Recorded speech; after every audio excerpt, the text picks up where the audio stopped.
So I want to open it up for discussion, for questions anyway. But maybe I say a little bit more. Well, we might as well go into emptiness now. It's the time to go into emptiness. So if you want to take this material, you could take this material you've been given. Do you have this copy as well? Yeah, great. All right. As I said, this is actually, I prepared this teaching, a text called Fundamental Wisdom, but it works in the same way. So I hope I haven't left anything in there that is confusing because it doesn't relate to this particular text. But anyway, so let me just go through it, right? And hopefully, because this is like an essence of, I hope an essence of what emptiness refers to. But of course, emptiness cannot be presented without dependent arising. All right, so I'll just read through it. From a Buddhist point of view, the root cause of all our problems and difficulties are misperception of reality. So we know that. Any unpleasant and unwanted experiences can be traced back to this misperception. This we need to remember. Any pleasant, unpleasant experiences, all that goes back to this. It's the root of everything. What does this misperception do? It's a kind of mind.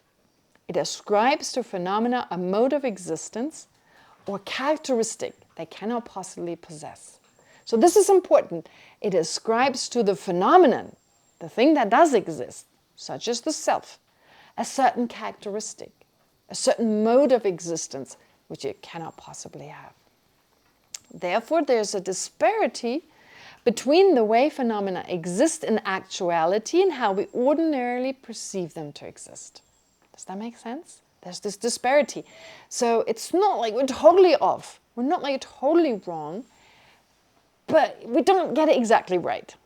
That's good news. It's not like we're totally off and just fantasize, and we just have these fantasies about things that are not there.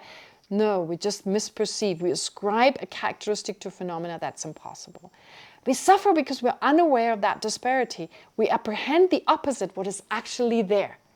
In the sense that on the basis of the thing that is there, that does appear to us, but we perceive it instead of non-inherently existent as inherently existent.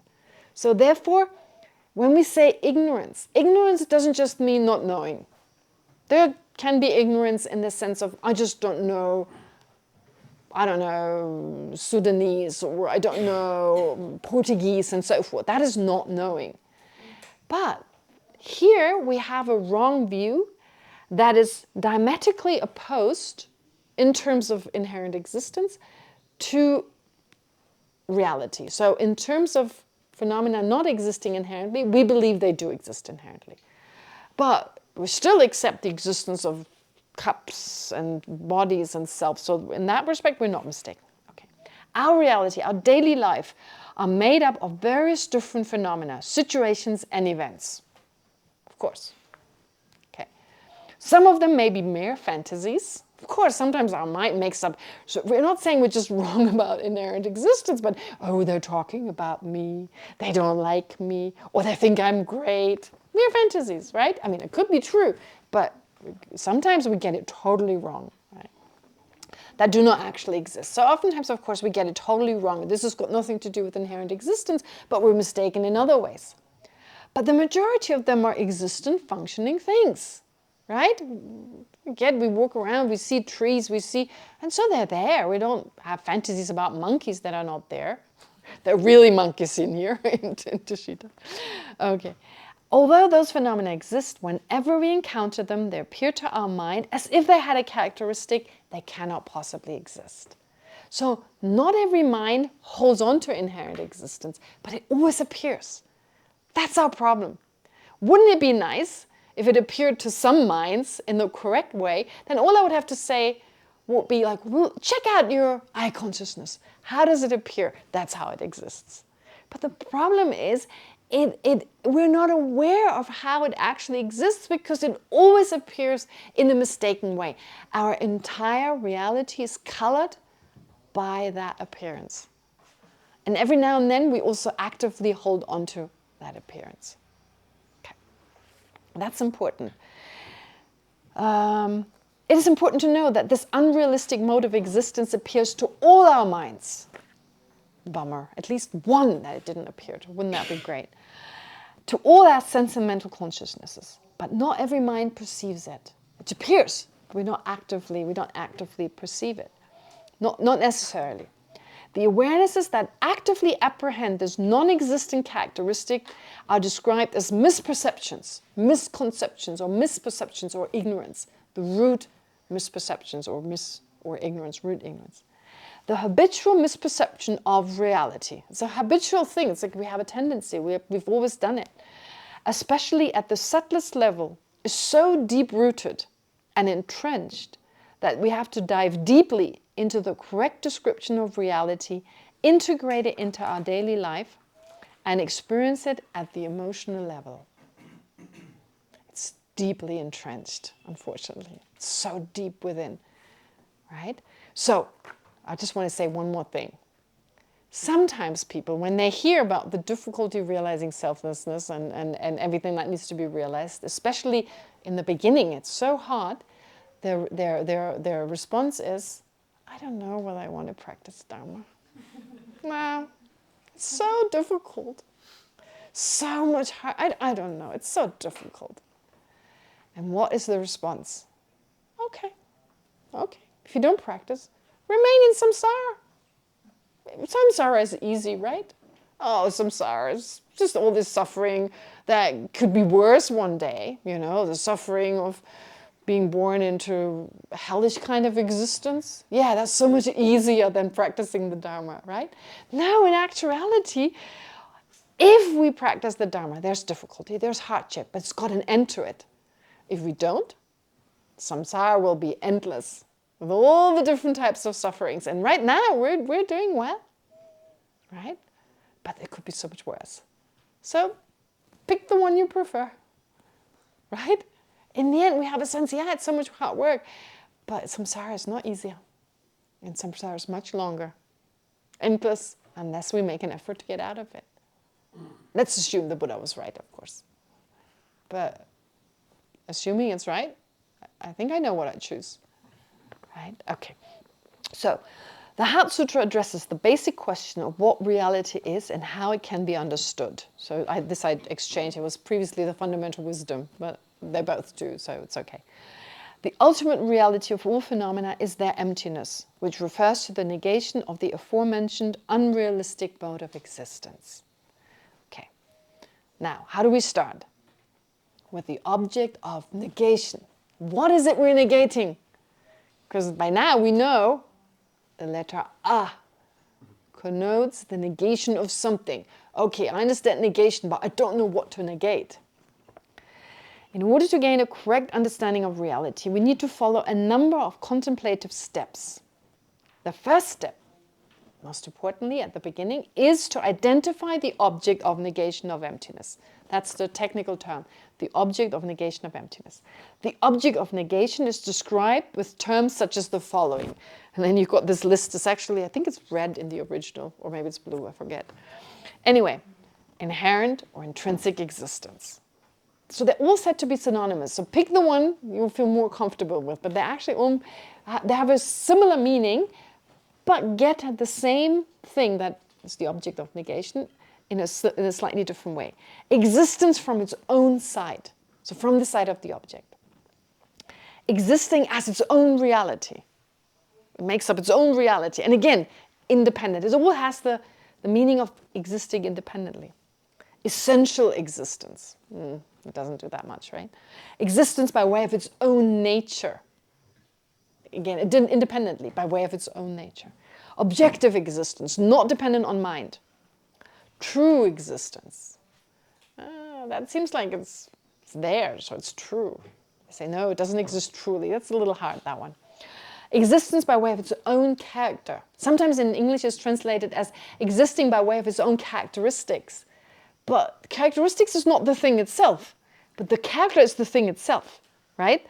The character, this entity, the cup itself, its own character. So I think the translation in Tibetan, both translations work, but the meaning, according to my understanding, is existence by way of its own character, by way of the thing itself. an ultimate existence. Okay. So these terms basically mean the same thing. Of course, it's very confusing if I had just used one at least, but like I said, the one that does it for you, you just focus on that. Our root ignorance over-solidifies the status of phenomena. Over-solidifies. Does that kind of help a little bit? It makes it more solid, more concrete. It perceives each and every phenomenon as if it had an inherent, true, and self-constituting essence. Self-constituting. It constitutes itself. I didn't mention that. Actually, I could have mentioned that as an object of negation. I didn't. Anyway. As a true and self-constituting essence that exists in its own right. Ignorance perceives the eye, the body, other people, trees, cars, situations, and so forth as existing in a manner beyond their parts. It goes beyond their parts. Something more than their parts, as if it was like an owner of the parts. The table's top, the table's legs, and so forth. My body. So it goes beyond the parts as having their own ontological status, as existing objectively out there, independent of consciousness and waiting to be revealed. Right? It looks like when we walk into a room, everything exists the way it appears to us, just waiting to be discovered. It doesn't seem like our mind is a total subjective experience by our own mind, dependent on our thoughts, on the way we designate the world. It doesn't seem that way at all, right? To give you an example, one example. That was great when the Indian, it wasn't great, but it's a good example. When the Indian government decided one night, I listened to it on the BBC actually, but just before I went to bed, from tomorrow on, the money has no more value. Whoa, what? Right? It was all devalued. The money was all devalued. There was a good reason for doing so, but I knew this was going to be chaos. I just knew it if they announced it like a day before. So suddenly 500 rupees lost their value. There was a lot of black money, like illegal money. So they had to do it. But the point being, they couldn't announce it because otherwise they would have gotten rid of the illegally acquired money. Anyway, the point being that from one day to the next, 500 rupees lost their value. And that was so interesting because for days I would look at my old 500 note and go, 500. Oh no. Right? That value that we had labeled onto those 500 rupees. They were pretty. They were very beautifully, beautiful design, very intricate. And of course, Mahatma Gandhiji was on the back and so forth. So, okay. And I was like, yeah, as if it was inherent, that value, what it could buy me. And then, oh no. Piece of paper. Piece of paper. Garbage, really, right? Can't even put notes on it. It's too color. Can't even write on it. So garbage, okay. And then I got this new 500 notes, okay, when it was finally arrived. When it finally arrived here. So the new 500 notes, and it took me a moment. This has got a value. I had to label, and now when I see it, it seems to be saying, "Pick me up. Don't just throw me in the corner. You can buy this, that, and the other." So I had to label first. First I had to relabel the 500 rupees that seemed to be saying, "Pick me up, put me in your purse," right? It's almost like really from the side of the object, this is my value. I had to now go, garbage, piece of paper, no value, no use, okay? And it took me a while, and now when I look at it, I go, no value. And then the other piece, I had to do the same process. Now the new piece is saying, don't throw me away, pick me up.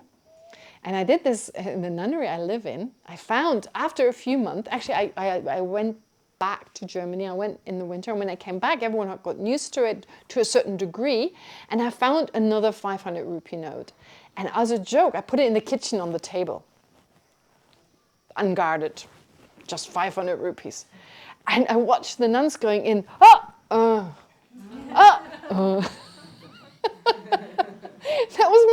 fraction, no, right? So it was like this moment, oh, value, no value, right? So that's what happens in our mind. We actually just label. There's no value from the side of the object. And we label it. Of course, it's not labeling. It's not a fantasy. It's the Indian mint that determines this is the value, right?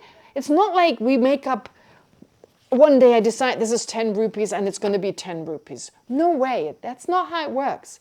You need to have a valid basis. You need to have other factors. Right? As I say, the Indian mint, you need to have a certain quality of paper and a certain print, all that. And then based on that, we label, let's say 500 rupees. However, it seems that suddenly the money takes on a certain value.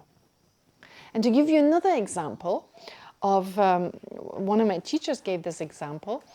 He gave the example like in the monasteries, especially in the south, in the three great Gelugpa monasteries, thousands of monks, the position of a disciplinarian is very important. And the disciplinarian is usually a senior monk who's respected for his characteristics, his qualities, his education, his strength as well. Needs to be a strong and disciplined person, because you have to now look after the discipline of many, sometimes unruly little monks, for instance. So they have to be a little scary, come across as scary. Yeah, not that they torture anyone, but they're a person of authority. And so what happens is a person is chosen, I think every 2 years. It depends. In some institutions, 6 months. I think in the south it's 2 years, I seem to remember. Anyway, for a certain period of time. And now this person is called the disciplinarian, the Gekko, the disciplinarian. And so people, first, you're just doing your thing, you're not wearing clothes properly, you're just, you're not following the discipline. And suddenly this monk comes around the corner and you're like, oh, it's him. So you start to label, right? Oh, but you take a moment because you're not used to this person being the new disciplinarian. And so after a while, you see him, and it seems within him, so you label, but at some point it seems he's got disciplinarian within him. It's no longer labeled, but he's inherently this disciplinarian. So you see him and right away you go, oh, okay, what am I doing, right? Okay. And then the new one is appointed. A new one, right? The old one comes around the corner and you, I know. Just an older monk, never mind. And he doesn't care. His job is done. It's not his job. And you need to do the same with the new one. Now think, with a new president, won't Obama always be for you at least an ex-president? Something inherent in this man. He would always be an ex-president, right? Okay, he would always be an ex-president. So while he was a president, we needed to label first. So there seems to be something inherent, not just labeled, but something within him. To our mind, when we don't reflect on it, it seems there's something within him. Well, say hello to inherent existence, right? Say hello to your sense, to your mind, perceiving something as if he had kind of tattooed on his forehead, president, or at least ex-president, right? With the money, it's another good example, because the value is definitely man-given. It's definitely man-given. And still it seems like something is coming there. This is what we're trying to recognize. There's some I here. There's something here. I cannot find it. No, in the meditation I don't find it. But there's still something there. There's something there. And that's something I need to gratify. I need to protect at all costs. Doesn't it feel that way? Right? So after all this talk, if I say, you, sorry, I'm just using you stole the gold thing there. It's still going to be, me? No. Right? Naturally. We all react like that because it's like, that is a huge, you haven't done it. Especially, that's even worse. You haven't done anything. And you're accused of something so bad. Wow. We should all do the test. Everyone has to undergo this without a warning in advance. Gives you the chance, like, right? Put you on the spot. Those are terrible situations, but they're good for meditation. Remember when you were put on the spot. That is the eye to watch, because it doesn't always appear in the same way. At times you're with other people and there's no sense of I and others at all. It just becomes us. And at times it's me and them. It's not always the same. Wouldn't it be nice if it was always the same? It'd be reliably strong. No, but it isn't always that strong. It appears, yes, but it doesn't always feel from deep within that it is that way. That makes it a little harder because it keeps changing. At times, and this is what's so wonderful about love, when we love someone sincerely, them and I disappears. A child becomes a part of you. My mom used to say that. I hated that as a teenager. You're a part of me. And I'm like, no, I'm not a part of you. I didn't say that, but I felt that way. I'm totally different than you are. I'm cool and you're not. So, but actually, she used to say that you're part of me.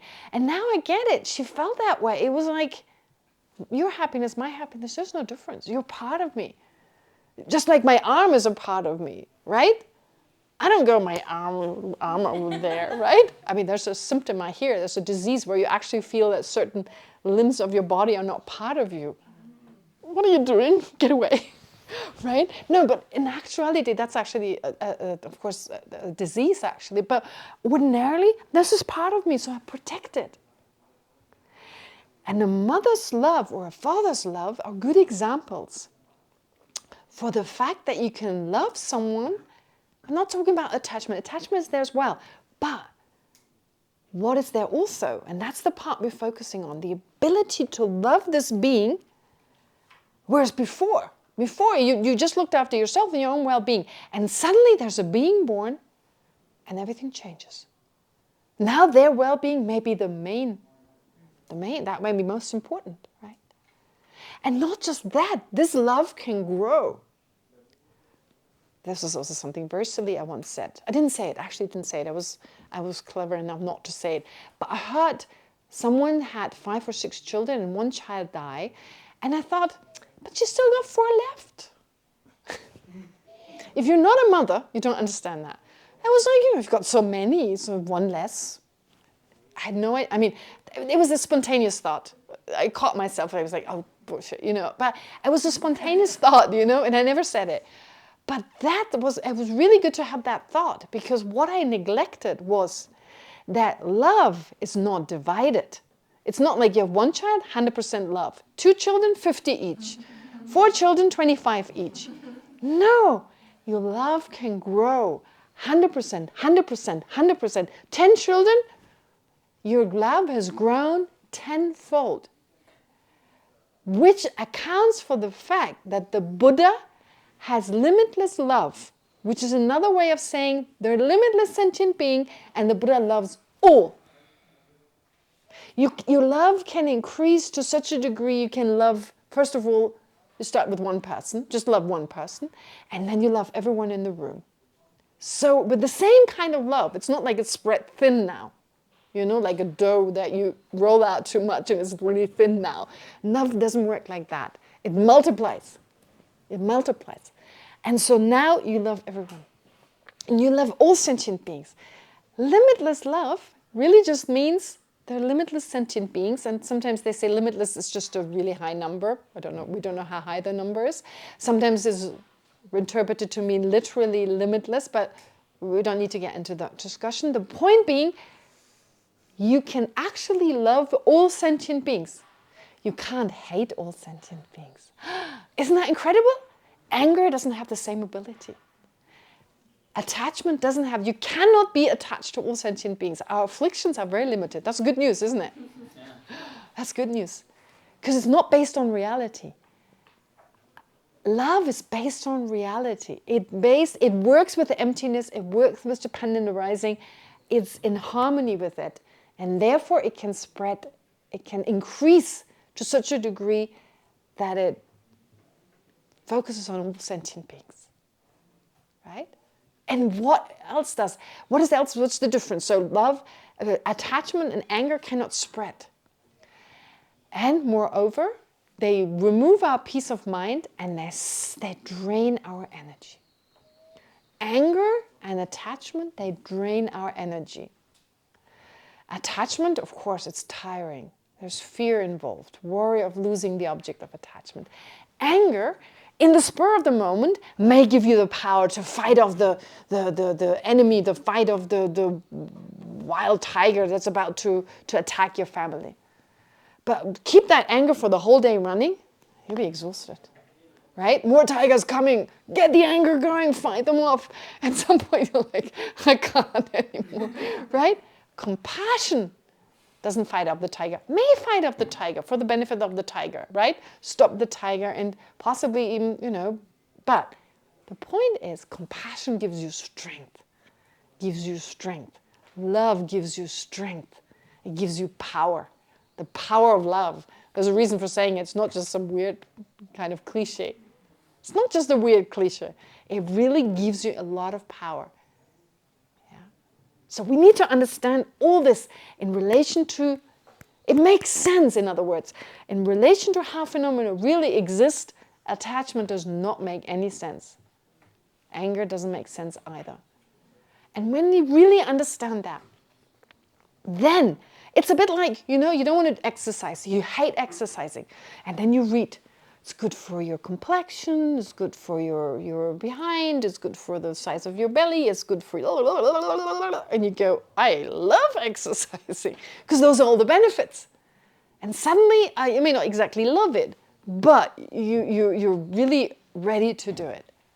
That's not the case unless we understand this. So this understanding really helps us to increase our love and our compassion. It makes perfect sense.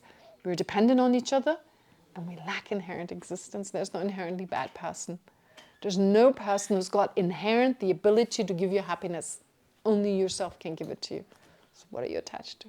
Only your own mind can give it to you, right? And we're not really attached. Oh, my mental consciousness. I'm attached to myself. That's also just an exaggeration of what's actually there. All right, let's go on a little bit. If something really existed intrinsically, if something really existed intrinsically, objectively, and so on, then a table, for instance, would be inherent in its parts, its atoms, attributes, functions, etc., and would thus not depend on anything else. If it was already in the table, it was already in there. It doesn't need anything else. It would be findable among its parts as a concrete and substantial entity. However, such a mode of existence is impossible. A table is not inherent in its parts because it has arisen dependently. Anything that exists is interdependent and exists in relation to other phenomena. In relation to other phenomena. Think of long and short, right? There's no inherent long or short.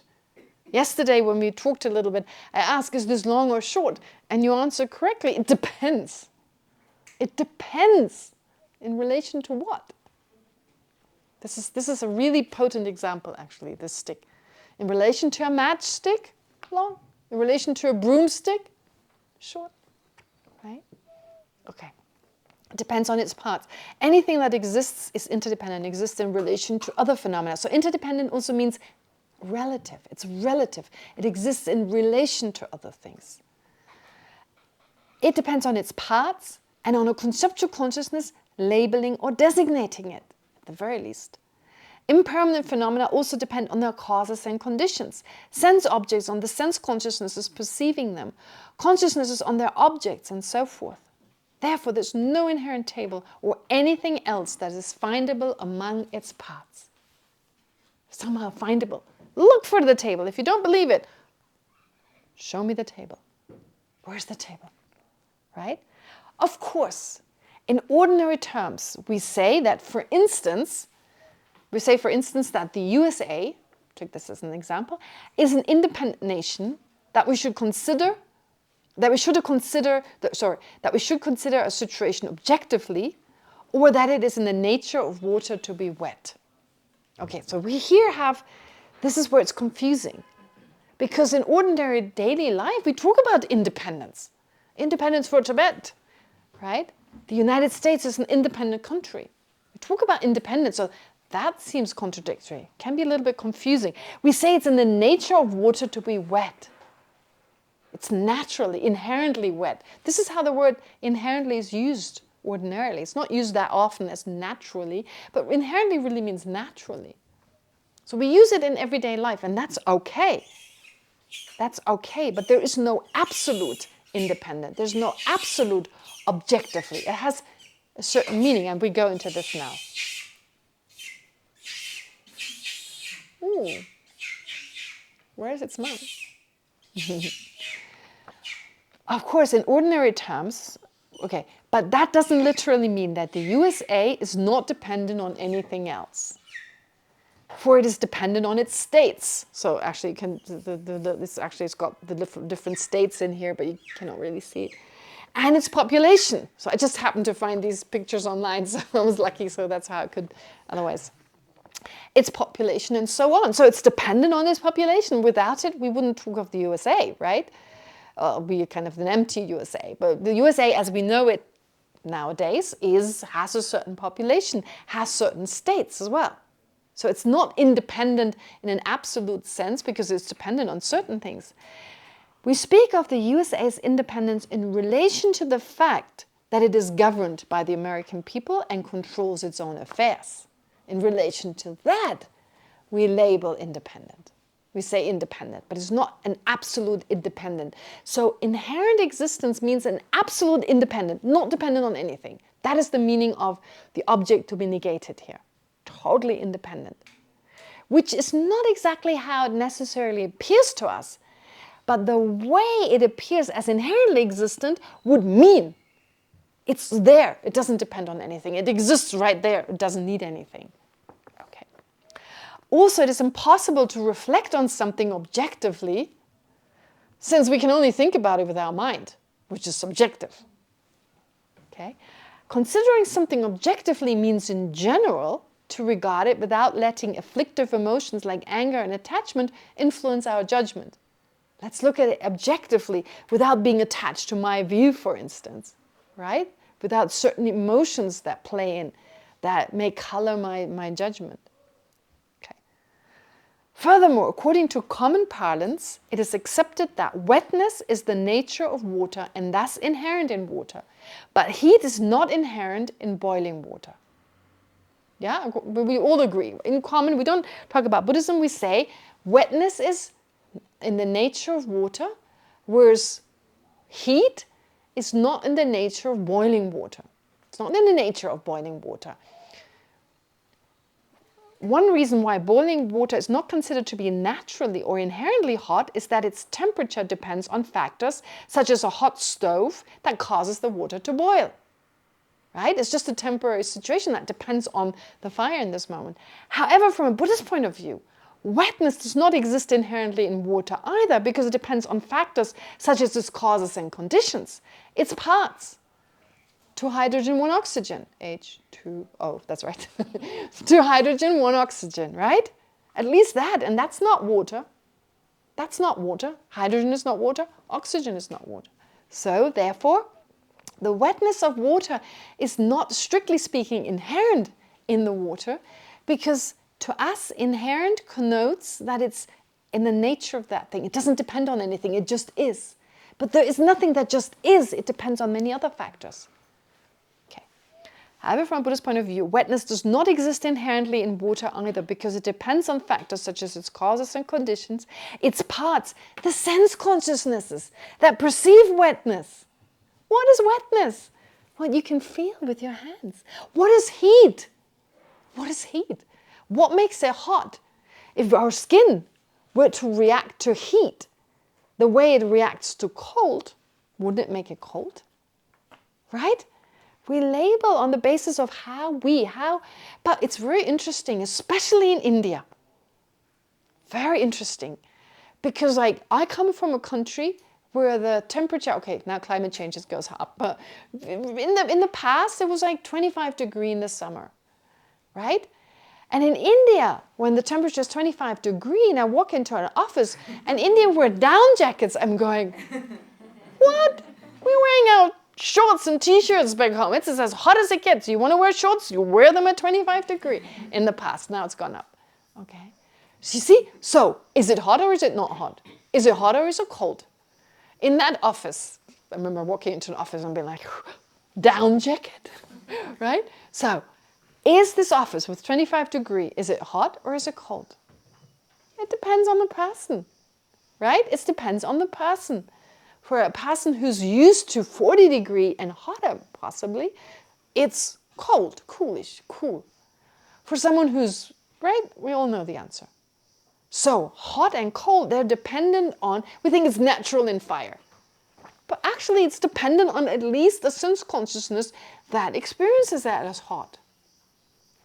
Okay, so therefore, it depends on factors such as causes and conditions, its parts, it's made of parts other than itself, it's of molecules and even subtler atoms, and then sense consciousnesses that perceive wetness in this case, the conceptual consciousness that labels wetness, and so on.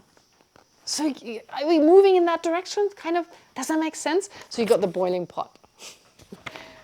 So the heat is not inherent in the boiling water because it depends on the heat of the stove. It's actually, there's a gas stove underneath it, which is not that obvious. Okay, wetness is not inherent in the water because it depends on its causes and conditions, its parts, and so forth. So from a Buddhist point of view, moving into emptiness, wetness is actually not we can say conventionally, we can say in relation to the fact that every time you have water, it's wet, we can say it's natural. But being in an absolute sense, it's not natural to it because it depends on many other factors. Okay. So, today it's important that I let you go in time. So I'll keep this in mind. But somehow I forget. 2 minutes before 45, please shout. No, I think I remember. Having identified the object of negation, the next step is to investigate whether the object of negation actually exists. Next step. Whether such a true and objective existence holds up to analysis. Taking the example of the table, we need to analyze whether there is an essentially existent table, a kind of tableness, right? It's a weird word, but like a tableness that could be found among the parts, the shape and color of the table. If it really existed, we should be able to find it. Okay, enough. I forgot we wanted to do questions. We can start with questions in the next session because I wanted to give you the opportunity to ask questions. Maybe we have time for one now. Yes. Oh, wait, someone who hasn't asked a question yet, please. I'm struggling to make the combination of I and mine. So, in which way do they relate to each other? Oh, yeah, that's the one of the most difficult parts, to connect or relate mind and I. Okay, very important. Yes. You could actually discuss that in the discussion. Torture her a little. That's actually a really good, because obviously we connect the I more to the mind. We say a person is kind, basically depends on their, in relation to their mental qualities, right? So the characteristics we consider to be important are actually all mental.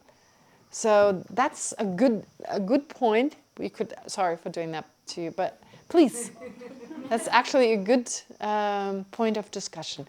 How to relate, yeah, you need to figure it out. How do mind and I relate? We'll definitely discuss it again, but first I want you to spend some time with it yourself. Okay. Yes? Mind or mind? Mind. Mind. You said mind, right? Yes, yes. Okay. All right, please. I have a question from... You can stay seated on the chair. No, I'm asking you questions. Okay. About the Holiness's prayer, the last line, Okay. which says, please remain until Samsara ends. Well, we really want His Holiness to have a very long life. Okay. All right. That is, of course, not realistic. There's two ways of thinking of it.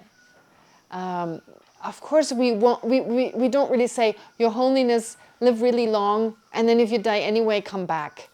But really, in a way, that's also what it means. So it's really saying, live as long as possible.